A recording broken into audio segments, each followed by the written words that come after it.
Te souviens-tu avoir appris les gestes d'une comptine quand tu étais enfant pour te souvenir des paroles? Tu sais, un petit peu comme ça. On se souvient bien mieux des mots lorsque des gestes significatifs y sont associés. Bon, pas aussi poussé que dans cette comptine, je te rassure. Utiliser des gestes lorsque tu parles est une façon d'engager ton auditoire.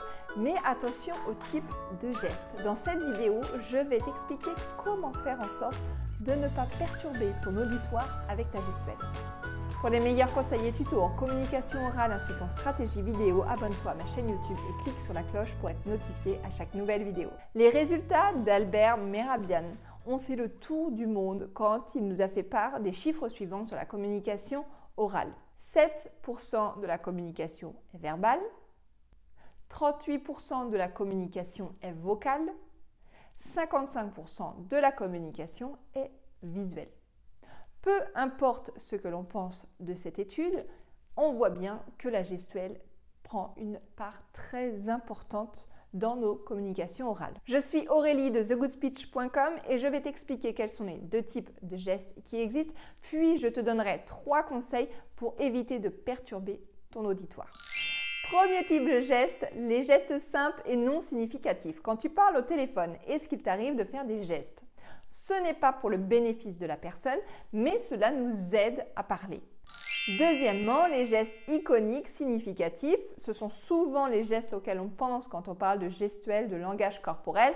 Par exemple, le fameux bonjour ou par exemple, quand on parle de 5 clés ou 3 astuces, on va tout de suite montrer de quoi on parle. Ce sont des gestes iconiques.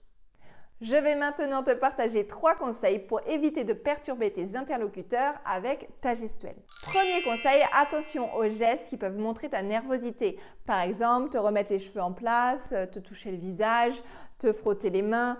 Ce sont des gestes qui vont vraiment montrer que tu es stressé. Si tu vas prendre la parole en public, demande à quelqu'un de te filmer ou demande à quelqu'un que tu connais et en qui tu as toute confiance de noter toute ta gestuelle et ce qu'il a vu de bizarre, de dérangeant. Tout ce qui est gestuelle qui est justement non significative. Parce que le premier pas, c'est d'en prendre conscience pour savoir ce qu'il faut continuer à faire et ce qu'il faut éviter de faire.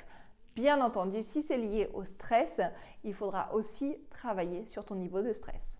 Deuxièmement, si tu dois t'exprimer devant des personnes de cultures différentes, fais attention au sens de ta gestuelle. Par exemple, le pouce et l'index en cercle. Pour nous, ça veut dire tout est OK ou alors au contraire 0. Eh bien, dans d'autres pays comme l'Allemagne ou le Brésil, c'est un geste obscène. Et au Japon, ça veut dire argent. Deuxième exemple, le pouce vers le haut. Pour nous, ça veut dire c'est top. Même Facebook l'utilise avec son fameux pouce bleu. Mais si tu prends la parole face à des personnes du Moyen-Orient et que tu utilises ce fameux geste, tu es tout simplement en train de leur dire « va te faire foutre ». Sympa. Dis-moi en commentaire si ça t'est déjà arrivé d'utiliser un geste au mauvais endroit, mauvais moment, mauvais interlocuteur. Troisièmement, lorsque tu prépares une présentation, prépare ton support, prépare ton speech et prépare également ta gestuelle.